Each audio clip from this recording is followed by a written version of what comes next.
Today we are. It's a very interesting guest, Brian Mwine, and he's a very seasoned man. Speaking of years and years of being in the cybersecurity industry, I'm sure it's more than 15 years of cybersecurity. So I'm sure he has a lot to share with us. So join me in welcoming Brian Mwine. And by the way, Angella, thank you for being part of the hosting of Brian Mwine.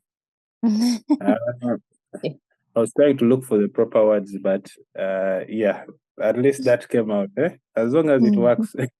Anyway, so yes, so Brian, tell us a little bit about yourself and how you got into cybersecurity. If someone is meeting you for the first time, who do they expect to see? Well, I normally get that question in interviews, but since this is a casual meeting, what am I? I'm a very social person. When it comes to personal life, I'm a little bit introverted, unfortunately. When it comes to professional life, I'm a technical. Right now, I'm more of a database administrator, network administrator, information security analyst. I do whatever comes my way, I would say. But yeah, but right now, what the projects that I'm working on now are basically in database administration. How I got into information security, it's very funny because I was working at Vivacell Telecom in South Sudan, Juba, and I was the database administrator then. That was many years ago. And a friend of mine came and told me, he was working in the United Nations, came up to me and said, but Brian, since you're dealing with data and there's this new thing about information security, why don't you try and take it up? Maybe do something in ISACA or maybe do something in ISC2. And at the time I thought about it and I was like, okay, fine. I'm dealing in data. It needs to be set. Let me go for ISACA. So I think it was, can't remember the year, but that time we used to go for the exams and have them handwritten. So they weren't electronic where you go in front of a computer and you answer the questions with a click. So we had to fill in those radio buttons when you're answering each question. So my first time I went for I first got the book, I read it, and I thought to myself, wow, this is simple work. I do it every day. So I went into the exam with a mentality that I can do it like a technician. And unfortunately, I failed that exam. Oh, sorry. And that got me motivated because I was like, I've never failed any exam. All the exams I've been doing, I've always passed them. So I went back and I got advice from a very good friend of mine. At that time, I think he was the membership secretary. It was Bernard Wanyama. Oh, we've had him on the podcast. Yeah, I think I saw one of them, but I think I was busy. I didn't go through the video. So he told me, don't go in as a technical person, but go in thinking like a manager. And I thought to myself, how can I do that? I've never had that much of managerial experience apart from the one in Kinyara. So I went back and I started reading the book once again, the CISA book. I think it was about 200 pages or something like that. And I read it back to back twice. I told myself, you know what, this time I'm going for it. I'm just going for it. So I think after about a year and a half later, that time I was still in Juba. I took a flight, I came back to Kampala. I took about a week off. I went for the exam, I passed it. I was so overjoyed. So overjoyed. That was my first security exam. It was the auditor, information systems auditor. From that time I passed the exam, I was on a roll. I just decided now let me just go for all security certifications. I went for the CISM by ISACA, and then now it became easier for me now to go for the ISC2 CISSP exam. I'll tell you a story. That was a very hard exam, very challenging, because at the time it was 6 hours. So we had to do it from Makerere University. And I remember my experience, that exam, I went in at around 8 o'clock and I was supposed to come out at 2 p.m. No, was it 2 p.m.? 8 o'clock, 2 p.m., yeah. And I hadn't had breakfast because I was in a rush. But by the time I reached, it reached 10 o'clock, I was so hungry, I wanted to give up the exam. And something at the back of my head said, you know what, Brian, you've always thought about security. Just go ahead, go through the pain. I went through all the 6 hours, and you know what happens is when you do the exam at Makerere, they print your results afterwards. So after the 6 hours, I decided let me take a bathroom break. By the time I come back, maybe the results will be out.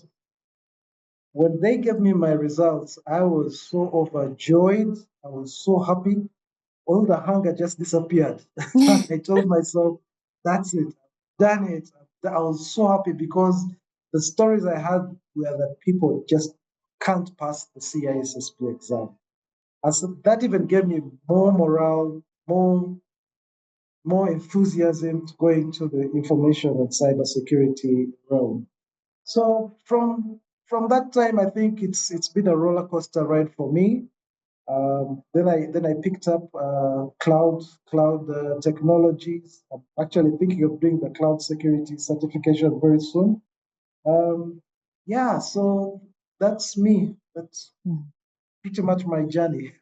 That's quite the journey, Brian. Thank you for that. That's quite the journey. I'm considering the fact that initially I didn't even want to be tech. I wanted to be a pilot when I was a kid.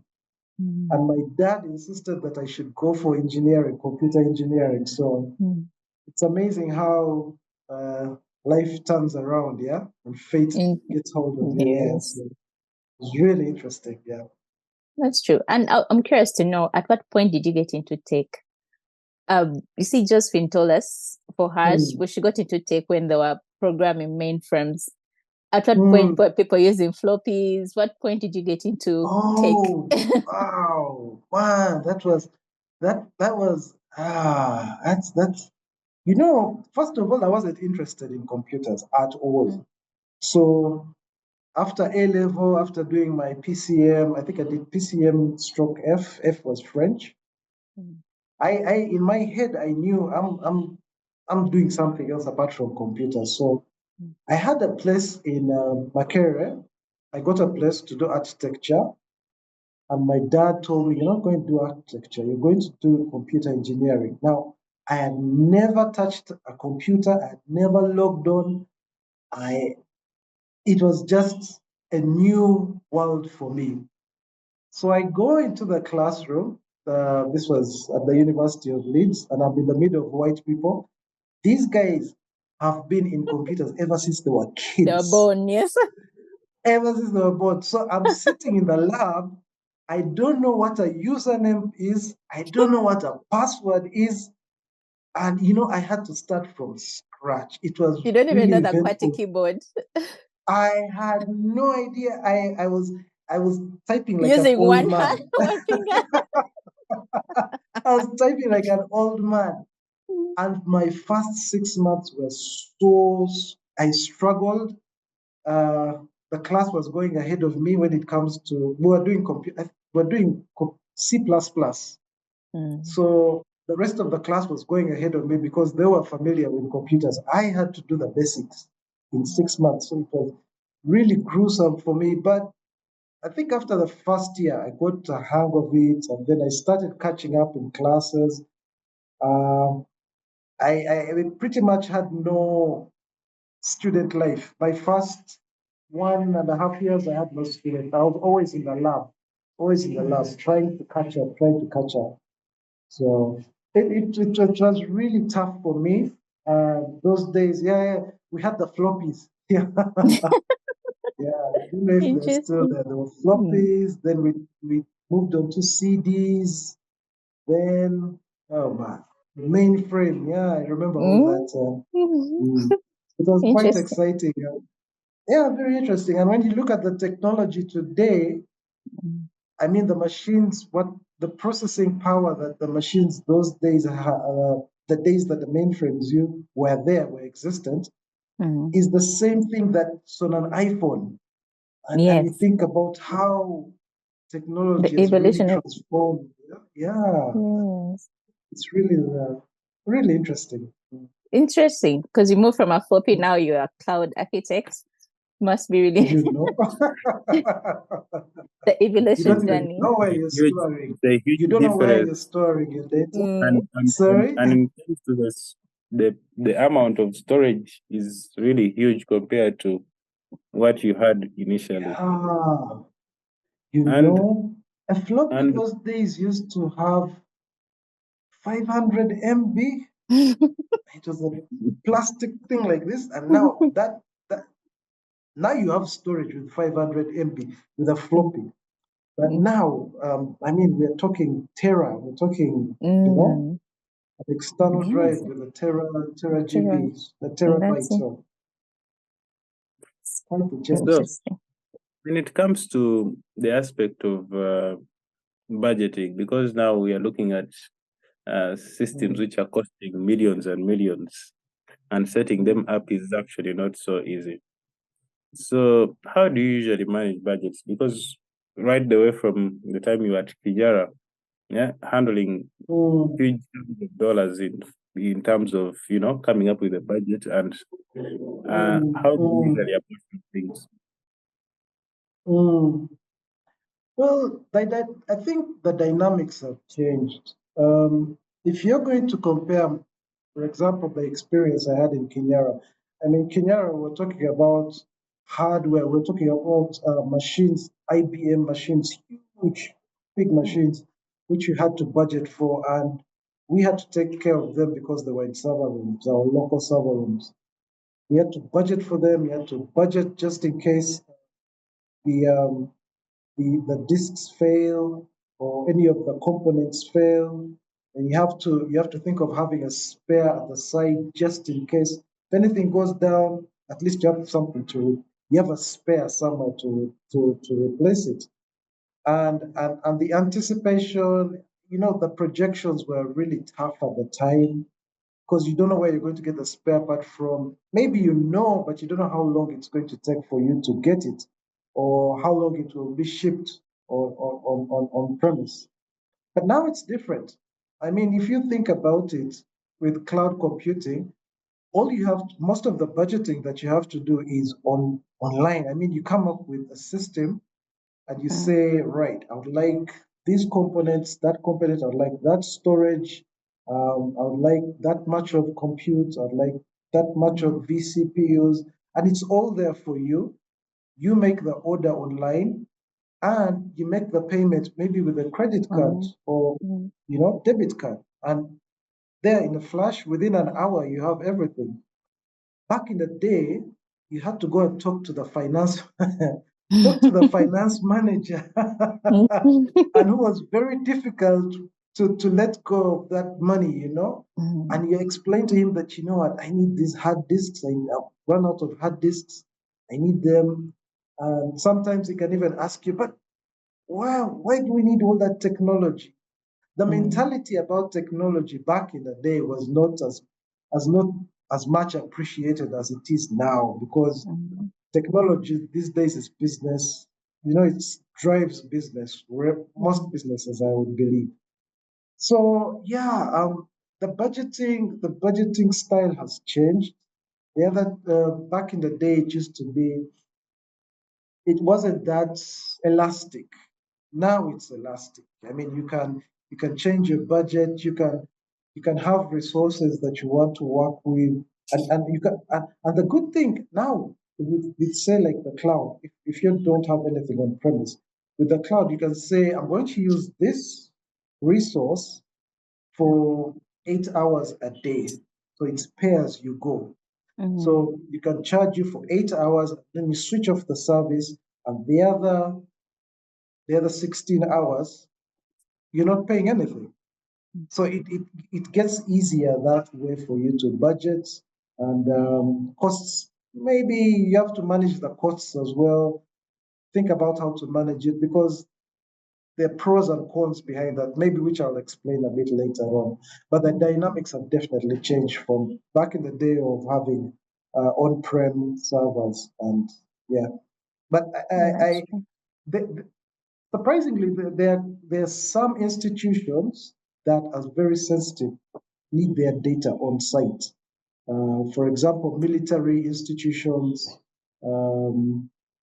banks, Finance, sure, yes. yeah, banks definitely need some of their data on site, which they know they're securing themselves. So it's inevitable, but you need to have your on-prem infrastructure. Yeah. That's true. So- And times have changed that we even have data centers now, like Raxio. So you can still store in the country. So but it's interesting. There's always that challenge of the hybrid setup of cost. Do you find it is still a better option? Because there you have at least something on premise and also on the cloud. Do you still find it more flexible, or it is more challenging to actually have such a setup in terms of cost and also in terms of redundancy and business continuity?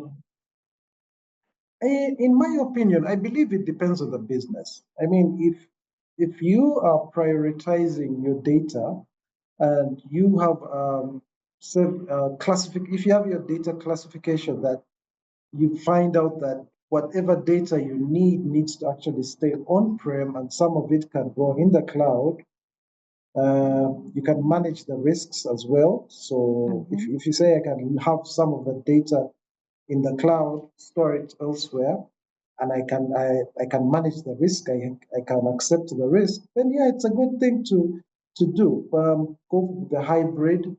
You just need to be wary about the costing. If you feel that yeah, you can have a return on investment by having some of your data off site, yeah, then you go for it. And you have to make sure you have the buy-in from management, because management and board are very sensitive.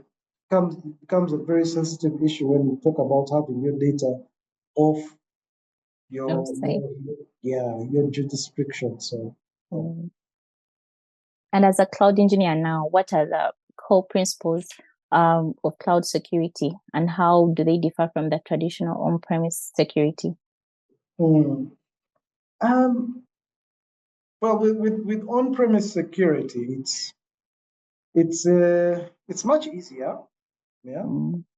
From the classical textbook, yeah. You have your premise there. You have your physical security, you have your logical security, you have your access controls. Fine. You know that if anything happens, you're responsible for it. When it comes to the cloud, there's a sharing of responsibility, shared responsibility, where some of the responsibility is with the service provider, cloud service provider, and some of the responsibility is with you. So it depends on the service that you're looking at. I mean, if you're looking at infrastructure as a service, you'll find that maybe about 70% of the responsibility is yours.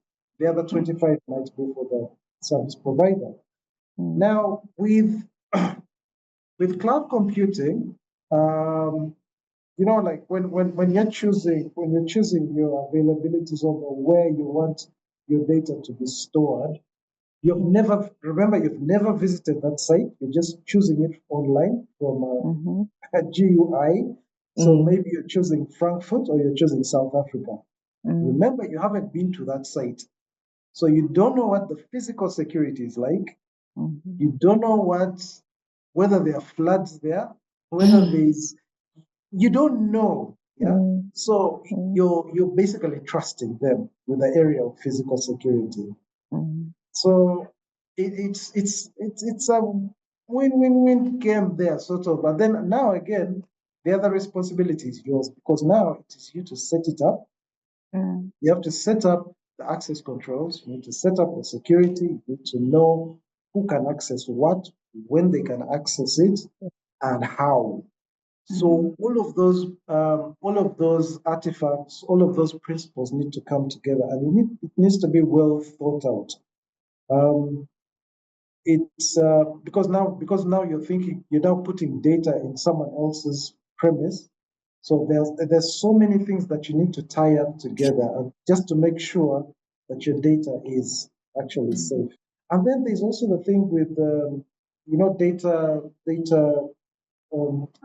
transfer between different countries, data sovereignty. So you need to be careful about that. You can get into trouble if you have the data privacy issues, data sovereignty issues. Yeah, so that's becoming a very, very critical issue, discussion globally. So data privacy, data protection. Data protection, also securing data in motion. Yes, securing data in motion. I mean, we have seen a couple of, which one was it? Was it CrowdStrike? Was it? No, but CrowdStrike was an on-premise thing. But I mean, you can see how vulnerable some of these cloud service providers can be. If you just make one mistake like this, you forget and just open one port or something like that, you forget to configure it properly, and that's it. That's it. You just have a flood of those whatever pings or whatever it is, your system goes down. Blue screen of death. Everyone is sweating. Everyone is sweating, you can't sleep. Those sleepless nights, you should pray for us. I beg your pardon? You should pray for us as the people who are active in the SOC, so that such things. Yeah. To what extent have organizations in Uganda taken on cloud, and what are some of the major organizations which have faced migrating to the cloud, like major challenges? I think from on-prem to cloud. That's what you mean? Okay. Yes, exactly. I've been trying to do some research around that, in terms of the number of companies that are really appreciating cloud technologies. I haven't got the figures quite right yet, but it's good to know that many companies are now appreciating cloud technologies, and I've not had any stories of issues of people having migration issues and all that into the cloud. I think if anything, they are doing it piecemeal. That when I say piecemeal, I mean bit by bit, because you can't fully dump all your data into the cloud. That would be a very big risk. Yeah. So I think maybe they do a little bit of a portion which they think they can. They don't mind if anything goes wrong with it. A backup will be on site. They can move that. I mean, there's company that I used to work for, previous engagement I used to have, where they had to do it piecemeal. So it was bit by bit, so until they have all their data now into the cloud. In Uganda, that was the case in Zambia, but in Uganda, I believe there's an adoption of cloud, an appreciation of cloud.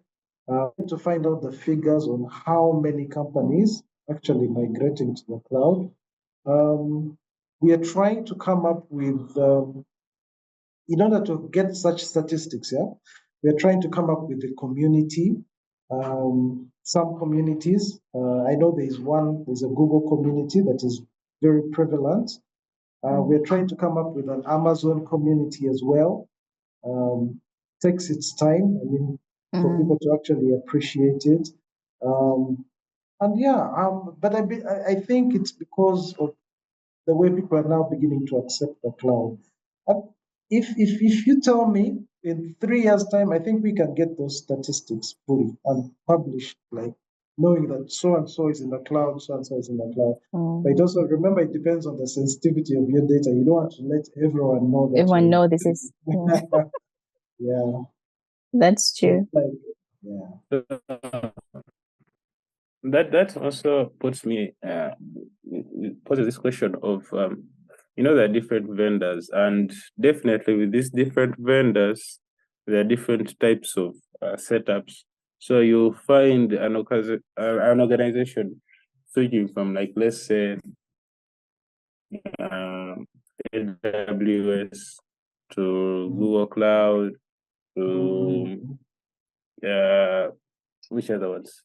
Azure. Find that there's always that conflict. Now, where should someone, go for? Because there's always that confusion, and they also budget. What's your opinion about that? Yeah, it can be difficult to choose, to be honest, because now all of them are big players. Microsoft is a big player, Amazon is a big player, Google is a big player. I think in my opinion, what you need to do, it depends on what services that you actually need. And then you come up with a matrix, just a matrix of whatever services you need, how much will they cost, how long do you think you can actually use them? Because in time, you need to also do a projection of how much it will cost you maybe in the next 6 months, in the next 1 year. Let me give you, it's almost like the same as, do I buy a Toyota? Do I buy a Toyota Corona? Do I buy a Subaru? Do I buy a Range Rover? You might go with Amazon thinking that it's top of the range and the services are good, but it might cost you eventually if you don't know how to manage it properly. Then you might want to go for Google if you just want simple services. Not that I'm downplaying Google, but you might want some services that are not as or what's the word I can say? They are not as put out there in the market like the way Amazon does their AWS services. So there's also a little bit of aggression in their marketing. So they can be aggressive and they say, buy this, do this, this will give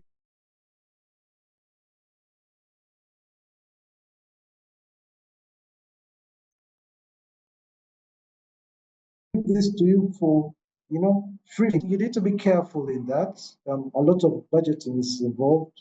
That foreseen progression. So yeah. So when it comes to infrastructure as a service, how are organizations adopting the security by design model in while they're trying to approach cloud native applications? Yeah, when it comes to infrastructures as a service, now basically cloud native applications are more like building applications from scratch, right? So you have piecemeal applications, but they're all intertwined. I think you guys have heard of Kubernetes, you've heard of Docker. Yeah, it's more like having an element of each of those microservices working together, but then you build them up. Now, what happens is that now you have to secure individually all of them and make sure that you have that mentality in your mind that if anything goes wrong on this one, how will it affect the others? You see, and that is how security by design starts, because you don't want to build them up and you realize I left out something here. And then now it means now removing all the building blocks and then going back and then repairing and then starting out again from scratch. So as soon as you have from the get-go, you need to think of security in your mind. You need to think about access control. You need to think about what ports should be open, what should be closed, all of those principles need to be put together. And then as you build your applications using those microservices, now that's when it comes into reality. So now all of them are working with each other, they're well secured. And that is how the principle of what? Security by design comes in. Because you're going now from the bottom to the top, to the very end, ensuring that security is in mind. Yeah. I don't know if I've answered your question there. Right? You have answered it well. From the bottom up, security should be at the forefront. And what are the unique challenges of securing multi-cloud and hybrid cloud environments? Integrating them. I think from the stories I normally, there's some podcasts I normally listen to. I take some time to listen to stories of what other professionals are going through. And I find that most of them have problems with integration. API security, that's true. So now you can have one, say for example, you have finance on Azure. Yeah, finance application is on Azure. And then you want to put your payroll in Amazon. And then you want to put your procurement in Google.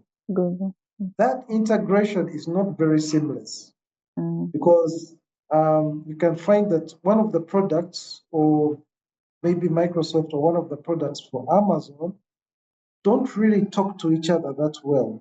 And you can find maybe there are things like latency. It's not as seamless as maybe you wanted it to be. So you come up with, from the stories I've had, I haven't actually had a hands-on experience with a multi-cloud environment. Normally I'm focused on one vendor, and that is one it. vendor. Okay. Yeah. So you play it safe. Yeah, it's better that way. You go for it, die with them. So yeah, that integration is one of the problems. And if you get it wrong, it can also affect your security as well. The other thing also with multi-cloud is the costs. Now, there's something that normally people don't think about, that actually cloud service providers do, is that they charge you for egress data. Now, when I talk about egress, it's about data that is actually leaving their system. So if I have an application in one service, service provider, and I'm transferring data to another service provider, I will be charged for that data that is actually going out. Now, it might seem little, but when it adds up, it's quite a bit. Imagine payroll. Yeah, you get. So that data transfer, data coming out of the main system is being charged, and you don't know about it until you see the final bill at the end of the month, and you're thinking, is it in a fine print? Is it in a fine print like the banks do? It feels like it's in the fine print. Okay. Because if they tell you the charge is going to be $0.001 per gig, you think, that's okay. Very little, man. That's okay. Before you know it, you've transferred a tera. A tera, yeah. And then you're thinking, wow, how did I come to this? Why didn't I think about this? So, yeah, it seems little, and it somehow skips your mind. Then you drop the ball on that area. You get hit by a bill that you can't manage. And then finance is on your neck. The IT doesn't know how to budget. And then the CFO becomes your enemy. But yeah, jokes aside, no, those are some of the things that you need to pay attention to about. So one thing we've been looking at also has been the role of a cloud security engineer. It has evolved from things like technologies like containerization, microservices, and serverless computing. Could you pass through the whole process and what you have seen and what we should expect in the future? Wow, the role actually of a cloud security engineer is actually being appreciated more. The more people are using the services, the more they want it secure. And whom do they look to? The cloud security engineer. Excuse me. So it becomes a challenge now when you use like microservices, serverless. Um, it's a bit, yeah, okay, let's go back to basics. Let's talk about serverless. Now, serverless, for example, you have your code and you want to come up with an application. So you will run it without the fear of knowing that I need to create this amount of resources, I need to create this amount of compute. So it does that all for you in the background. Now, you don't know about the security on how it is being configured in the background. Because now you've come up with your script, you want your application like this, so and so, spins up, 10 minutes, it's done. But now, do you know how secure the servers are? No, you don't. That's one of those challenges, yeah. And if a breach actually does happen, now it's the service cloud provider to actually come up with a remediation for that threat for you, because now remember the shared responsibility. Mm. So the cloud engineer's role these days is now being appreciated, especially when you see the number of attacks that are happening. And you need to bear in mind that as they're appreciating the cloud engineer, the attackers, the threats, the threat hunters or the threats from outside there, threat attackers are becoming cleverer. Guys are they're using artificial intelligence, machine learning to actually make their methods of attacking surface areas and all that much easier for them. So now the role of the cloud engineer becomes more prominent. You have to be on top of your game. You have to think like them now in order to know what their next move is going to be like. Um, I'm coming back now again to the containerizations and the microservices and all that. It's difficult now because now they're all intertwined, I think is what I can say. You have all these containers, the services are becoming more and more, and it's managing them can be a problem at some times, because the more resources you have to manage, the bigger the volume of work you have to do. So yeah, it's the kind of interrelated. The role is being appreciated more, and as the cloud becomes more complex, they have to be on top of their game, ensure that they secure them as best as possible. Sure. And you talked of all the certifications you've done. I would like to know what. It's quite an investment. Yeah. Sorry, go ahead. I interrupted you. Yeah, so it's all right. We would like to know the skills and certifications that you'd recommend for someone interested in pursuing a career in cloud security. Oh, okay. With cloud, like I was advised when I joined, is if you're interested in a career in cloud technologies, you need to know the basics. Start with the basics. Always start with the basics. I would recommend if someone came up to me and asked, okay, Brian, what do I do if I want to get into cloud? I'll tell them start with the basics, go for the junior level certifications. Now, what service providers are now doing is that they are giving courses where you have hands-on. So they give you like a free virtual machine of some sort where you actually play around with it. So you can play with it, you can break it, you can destroy it, you can recreate it. And those hands-on skills are quite good. So I would start with the basics, and then from there you pick it up. You pick it up, you can move into the associate level. Then from the associate level, you move into the professional level. then if you're still interested, you can move into the expert level. Mm. And the advice I would actually give someone is take your time, don't rush it. Don't rush knowledge.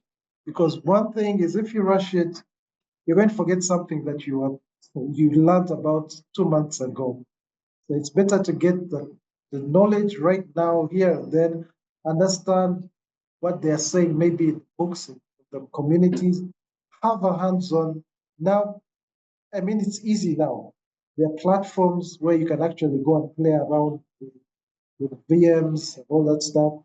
And yeah, you just learn with both hands-on and also the knowledge that you have. So, and enjoy it.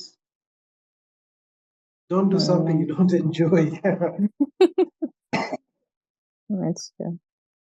And it's nice that platforms allow you to post your labs on LinkedIn so people can know your progress. Yeah. And it's interesting. There's a gentleman who, I don't know if you've heard of him. He's called Neil Bridges. He's got a podcast, I think, like on Twitch. Okay. He's got a lot of episodes of. He will tell you, you know what? Use LinkedIn as a platform for employers, future employers, to actually see the work you do. Because now these days you can post very good resume on the internet, but when it comes to hands-on skills, they are more interested in that. So when they see you've done maybe a cloud something, you've built an application in the cloud and the steps that you took, and you've posted it maybe on GitHub, just get that GitHub link, post it in your LinkedIn platform. There's a resource, there's an area I think where you can do that, and you post it as work done. An employer will always visit it, look at it, and say, oh, okay, this guy is not only, showing off what he has actually on paper. He's not only showing off what's on paper, but he has actually demonstrated that he can actually do this. So, but that's the American way. Americans are looking at being more practical. But I think it's picking up globally. Yeah, and I think it's a good thing to learn those hands-on skills. Because if you think about it, someone is going to employ you, you have it all on paper, that you're good at that, or whatever you've put on the paper, and day one, you're struggling. You're Googling. So, yeah.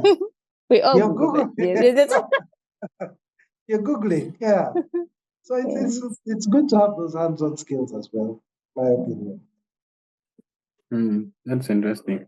So, with the rise of computing, the different technologies like edge computing, so how is security being redefined to, to mitigate these challenges which are coming because of the new technology in general? Oh, it's very funny. I was reading an article the other day how AI is becoming the new security administrator because of the way the technology is evolving. There are a lot of aspects involved here. First of all, we have a lot of data. We've got to accept that data is increasing by the day, by the terabytes, by petabytes, whatever it is. It needs to be protected. Now, most of that data is sensitive. Well, not most, a percentage of it is sensitive data. That data is gold, needs to be protected. And now, by the mere fact that it is actually increasing, like a gold mine now. Guys want to steal it, guys want to sell it on the internet, you need to protect it. That is now directly reciprocal to the amount of security that now needs to be improvised. That's the level of security now that is rising today. So it's and if you notice, actually, you can even tell, like in the papers, in the newspapers, when you look at the job adverts, you find that now the information security manager or ethical, well, they don't put ethical hacker, do they? But information security officer now the role is being appreciated. Yeah. They're now appreciating that yes, security is really needed in our environment. And that goes to show you how important it is, or how information security is growing. We need to protect we need to make sure everything is confidential, we need to make sure your data is, follow the CIA, confidentiality, integrity, availability. Those are the basics. If you have those in place, you're good. Mm. And with the rise of edge computing, how is security being redefined, and what are the unique challenges that are being presented? Yeah, I mean, with as computing evolves, yeah, and the way it is rising that much. I mean, think about it. Everything is now moving. Now you talked of edge computing. You know that there's quantum computing. Yeah. There's all sorts of whatever computing is coming through. Everything is becoming faster. It needs to be secured. The dynamics have changed. There's now edge computing where most of the processing is done closer to you rather than on the cloud. Oh yeah. So it becomes difficult to manage all of those sorts of computing technologies, because now they're not centralized now. They're now decentralized. They're almost, it's like everywhere. So it becomes difficult for the security professionals to actually manage them. The dynamics have changed. We need to think more. We need to think more strategically on how to actually protect those environments, protect those the artifacts, how to protect those edge devices. IoT is now becoming popular. It's crazy. So that's the way the dynamics have changed now, with, like you said, with edge computing. So yeah. It's interesting. I read an article, home network that was compromised because of an IP printer. And you would never have thought that a printer would be the gateway to. But as the attack surface increases, I think also security needs to, also with the users, people need to be educated to appreciate security. Yeah. Then the incidences will be minimal.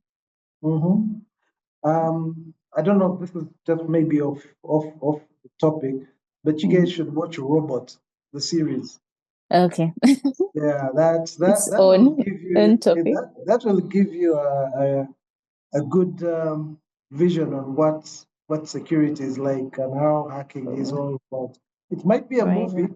I like it, but it teaches me a lot. I haven't finished all the series. Yeah? Mr. Robot. Yeah, Mr. Robot. Yeah. Yeah, that's a very interesting series. Unfortunately, I've never seen it, but yeah, it's an interesting. So thank you for your time. And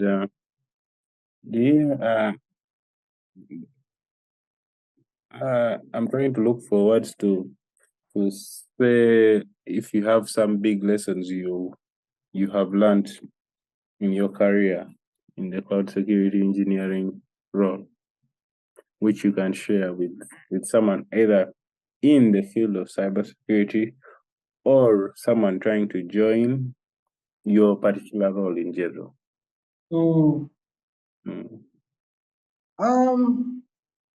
I think the advice I would give is, first of all, have fun, enjoy what you're doing, take it in with a passion. I know a couple of people who start off, when they're in the middle, they're like, this is not for me, really, yeah? But if you really want to get into it, have a passion about it. Personally, I would tell, I don't know. For me, personally, I've been reading a lot. I just read like crazy. I just feel reading is the only source of knowledge and information for me. But the advice I would give is for someone to be passionate about it, passionate about what they're doing. Pick up. If you can't, use the resources on the internet. Use a lot of podcasts. Be what's the word? Creative. Think about ways which you can. I know 24 hours are not enough for a day, but at least try and get like 2 hours to listen to a podcast, maybe on the way you're in a taxi or something like that. Get to learn a lot. Don't give up. Accept failure.